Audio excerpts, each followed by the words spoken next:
Hello दोस्तों, मेरा नाम विवेक कुमार और मैं लेके आता हूँ आपके लिए बेहतरीन मूवीज़ और वेब सीरीज़ के रिव्यू। चलिए फिर बिना किसी देरी के शुरू करते हैं।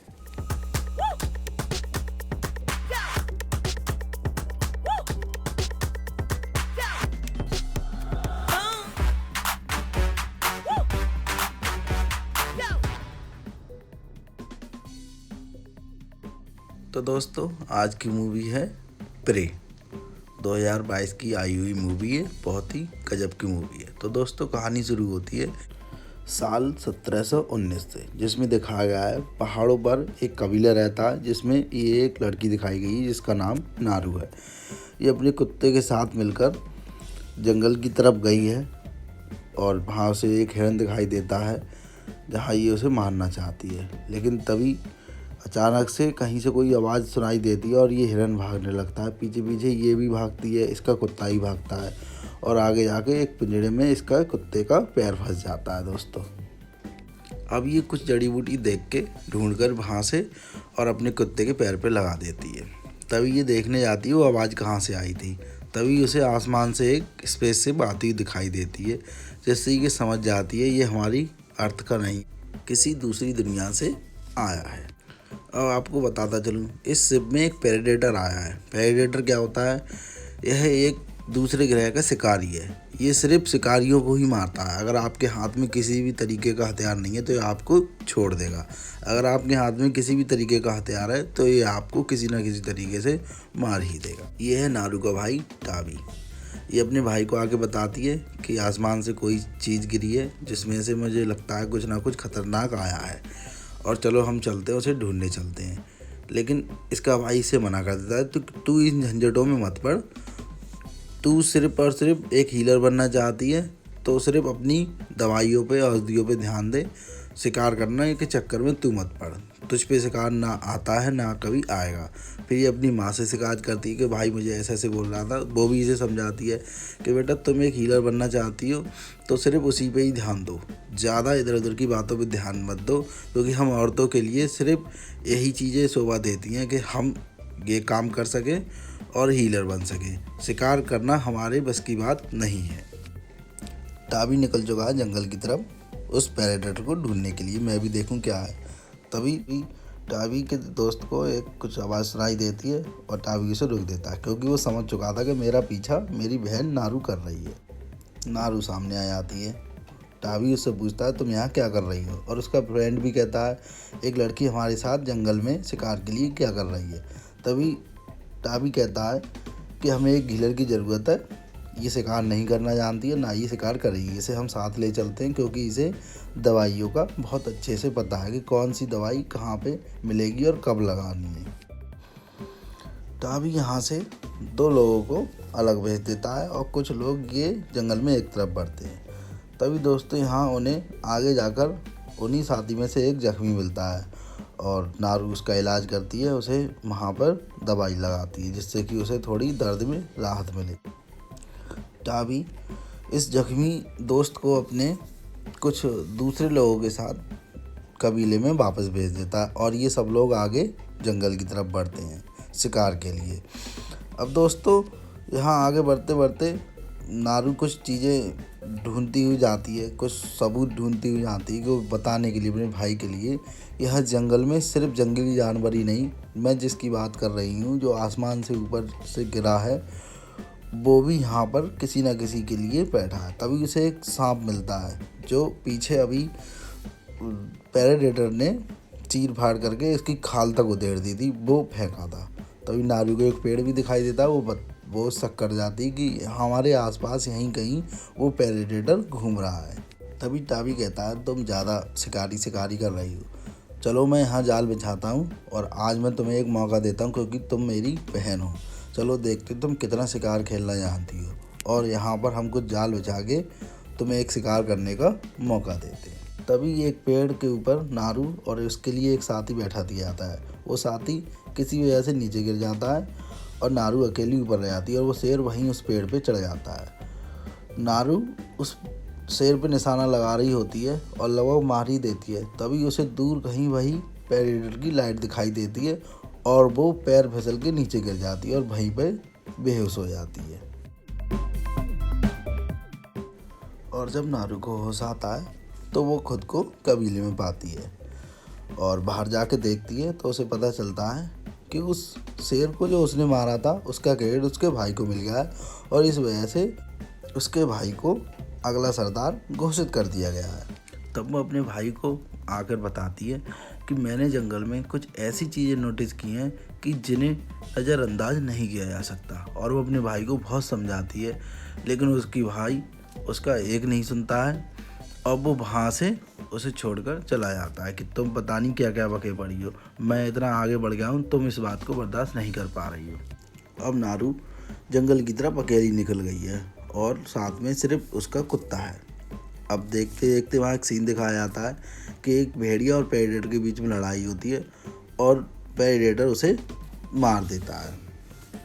अब दोस्तों यहाँ दिखाया जाता है कि प्रेडेटर उस भेड़िए की खोपड़ी को ले जाकर उस पर कुछ केमिकल से डालता है और उसकी खाल उधड़ जाती है और वो उसे एक इनाम के तौर पर अपने साथ हुक में बांध लेता है। जैसे जैसे नारू जंगल में आगे बढ़ती जाती है कुछ अजीब अजीब चीज़ें दिखाई देती रहती हैं और आगे जाके वो एक दलदल में फंस जाती है और जैसे तैसे करके वो कुल्हाड़ी को लकड़ी में फंसाकर वो बाहर निकल आती है। अब खुद को साफ करने के लिए वो एक नदी किनारे पहुंच जाती है। उसी नदी पर उसे एक भालू दिखाई देता है जो किसी जंगली जानवर को खा रहा होता है और नारू अपना तीर पीछे खींचती है और उसकी डोर टूट जाती है धनुष की और भालू उसे देख लेता है और नारू पर हमला बोल देता है। तभी कुछ हाथापाई करके भालू शांत हो जाता है क्योंकि वहाँ पर दोस्तों आ चुका था प्रेडेटर। अब दोस्तों यहाँ पर भालू में प्रेडेटर में बहुत काफ़ी अच्छी लड़ाई होती है और भालू प्रेडेटर का खून निकाल देता है जो कि हरे कलर का होता है। प्रेडेटर को आता है गुस्सा और वो उसे जरा सी देर में उधेड़ देता है, बीच में से फाड़ देता है और उसके खून में नहा जाता है लबालब। जैसे तैसे वहाँ से नारू भाग जाती है नदी के सहारे, लेकिन प्रेडेटर उसकी हीट को भांप लेता है। अब नारू वहाँ से बचकर जंगल की तरफ आती है और उसे अपने भाई के कुछ साथी दिखाई देते। वो उन्हें बताती है कि मैंने अभी अभी उन्हें देखा है, लेकिन वो उसकी बात पे विश्वास नहीं करते हैं। वो उसे बताती है वो कितना भयानक है और कितना निर्दयी है, वो किसी पे रहम नहीं खाता। वहाँ उन दोनों के सबके बीच हो जाती है लड़ाई। तभी दोस्तों वहाँ आया था प्रेडेटर। अब दोस्तों क्या ही सीन था वहाँ पर। वो एक एक करके उन सबको इस हद से खाल खींच कर और एक एक को उड़ा कर इस बुरी तरीके से मारता है और वहाँ दिखाता है वो अपना असली रूप कि मैं किस रूप का हूँ, क्योंकि अभी तक उसे किसी ने नहीं देखा था, यहाँ तक कि नारू ने भी उसका सही से रूप नहीं देखा था। अब दोस्तों वहाँ पर उस सबको मार देता है। अब नारू वहाँ बचती है अकेली और नारू वहाँ से भागती है और प्रेडेटर उसका पीछा करता है और वहाँ पहुँचते पहुँचते उसका एक साथी बचा हुआ होता है जो उसे छुपा लेता है। अब दोस्तों वो साथी थोड़ी होशियारी दिखाता है तीर कमान उसके ऊपर मारने के लिए, लेकिन उससे पहले ही उसका निशाना प्रेडेटर का लग चुका था और फिर वो दोनों वहाँ से भागते हैं और उसके साथी को भी वहाँ पे प्रेडेटर मार देता है दोस्तों। अब कुछ दूर जाके उसी पिंजड़े में वो भी फंस जाती है नारू। अब प्रेडेटर उसे देखता है कि ये फंसी हुई है और ये शिकारी नहीं है। अब वहाँ से प्रेडेटर चला जाता है, लेकिन वहाँ आ जाते हैं वो शिकारी जिन्होंने ये ट्रैप्स पूरे जंगल में बिछाए थे। अब दोस्तों वो नारू को बेहोश करके और वो अपने कैंप ले आते हैं। नारू की वहाँ आँख खुलती देखती है उन सबके बीच वो फंसी हुई है। और दोस्तों ये है एक ट्रांसलेटर जो नारू की भाषा उन शिकारियों को समझा रहा है और शिकारी की भाषा नारू को समझा रहा है और वो उसे बताती है कि यहाँ बहुत ही कुछ भयानक है। और वहाँ उसे दिखाई देता है उसका भाई टावी और इन दोनों को वहाँ एक जंगल में वो बांध देते हैं। अब दोस्तों इन्होंने एक चारे की तरह दोनों भाई बहनों को यहाँ बांध दिया है प्रेडेटर को फंसाने के लिए। अब दोस्तों वहाँ धमकता है प्रेडेटर। अब दोस्तों ये उस प्रेडेटर को मारने की सब प्लानिंग बना चुके हैं, लेकिन यहाँ पर सिर्फ और सिर्फ प्रेडेटर जीतता है क्योंकि उसके पास बहुत ही खतरनाक हथियार पाए गए और सब कुछ है उसके पास मारने के लिए। एक एक शिकारी को वो यहाँ चुन के मारने के लिए पहुँच जाता है। उन सब शिकारियों को मारने के लिए वहाँ वो एक अपना हाई टेक बम छोड़ देता है और यहाँ वो सारे जंगल के शिकारी एक साथ मारे जाते हैं। नारू पहुँचती है शिकारियों के कैंप पर, जहाँ वो एक एक करके सबको मार देती है और वहाँ तभी आ जाता है ट्रांसलेटर। उसका एक पैर कट चुका है और वो वहाँ से कैसे ही बच गया है। अब वो उससे कहता है कि मैं तुम्हें अपनी गन दे दूँगा अगर तुम वो दवाई मुझे दे दो और मेरी मदद करो। और ट्रांसलेटर वो सारी दवाई खा लेता है, जिससे उसका शरीर ठंडा पड़ जाता है। अब दोस्तों वहाँ आ जाता है कुछ ही देर में प्रेडेटर। अब वो वहाँ देख के समझ जाता है कि यहाँ कुछ गड़बड़ है और वो आके सीधे उस ट्रांसलेटर के कटे हुए पैर पर पैर रखता है और वो चीख पड़ता है और वो वहाँ उसे बहुत ही बेरहमी से मार देता है। अब दोस्तों यहाँ आता है नारू का भाई टावी और वो आते ही उसका हेलमेट नीचे गिरा देता है। अब दोस्तों टावी इधर से उधर घूमता फिरता चारों तरफ उसे धोखा देता है और उससे वार करता है बार बार, और उसका हेलमेट नीचे गिर चुका है प्रेडेटर का, तो वो समझ नहीं पा रहा है उसका निशाना कहाँ लग रहा है, उसे पता ही नहीं है। और ये सब देख देख कर नारू सबको समझ जाती है कि ये सिर्फ निशाना उसी से लगा सकता है। अब धीरे धीरे वो गायब हो जाता है और नारू के भाई को बहुत ही बेरहमी से मार देता है और वहाँ से वो भाग जाती है।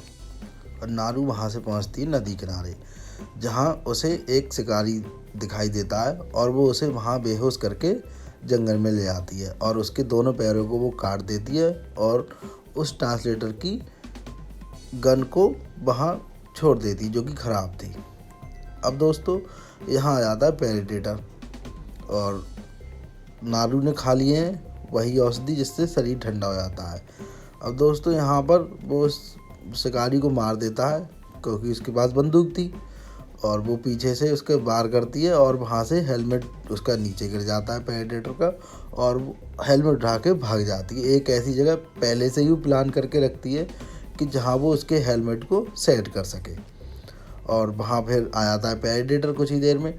और दोस्तों यहाँ पर नारू बहुत ही गजब तरीके से उसे चकमा देती है और कभी इधर से कभी उधर से उसे वार करने की कोशिश करती है और उसके वार से बार बार बचती भी है, क्योंकि दोस्तों उस प्रेडेटर को सिर्फ वही दिखाई देता था हीट, और हीट वो शरीर ठंडा हो गया, उसे समझ नहीं आ रहा है।